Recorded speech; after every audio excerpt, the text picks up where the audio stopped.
क्या किया उन्होंने पाकिस्तान की तरक्की के लिए? मोटरवे बनाना तो दरकिनार, उल्टा मुल्क के अंदर लोड शेडिंग तक नौबत ले आए और घर घर लोड शेडिंग शुरू हो गई। हर फैक्ट्री के अंदर लोड शेडिंग शुरू हो गई, यानी मार्केट्स के अंदर लोड शेडिंग शुरू हो गई, जगह जगह लोड शेडिंग।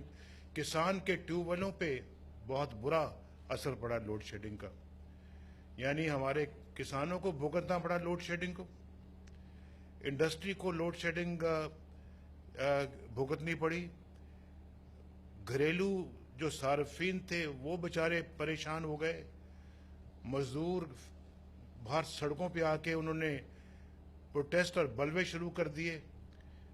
भाई तुम मोटरवे नहीं बनानी ना बनाओ, लेकिन कम से कम तुम पाकिस्तान के अंदर बिजली तो देते। बिजली तक बंद कर दी और इस नाम से आए थे कि हमारा 7 पॉइंट एजेंडा है तरक्की का। वो 7 पॉइंट एजेंडा मुझे कहीं नजर नहीं आता आज पाकिस्तान में। और फिर पाकिस्तान की तबाही का नुस्खा लेके आए। तो मैं ये आपको बताना ये चाहता हूं कि ये कितने यानी कि दुख और दर्द वाली बातें हैं कि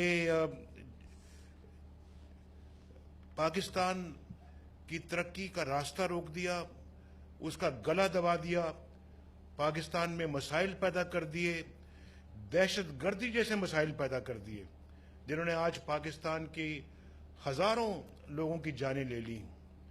और दहशत गर्दी ने हमारी आर्म्ड फोर्सेस की, अपना जवानों और अफसरों की जानें ली, पुलिस के अफसरों और जवानों की जानें ली, पाकिस्तान के अंदर सिविल एडमिनिस्ट्रेशन के जो है वो लोगों की जानें ली, और फिर इसी तरह से आम मासूम शहरियों की जानें ली उन्होंने।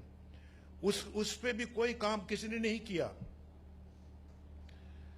यानी इस बेरुखी और बेदर्दी का जरा आप हाल देखिए, कि बेरहमी का हाल देखिए कि हर तरफ मामलात को खराब कर दिया गया।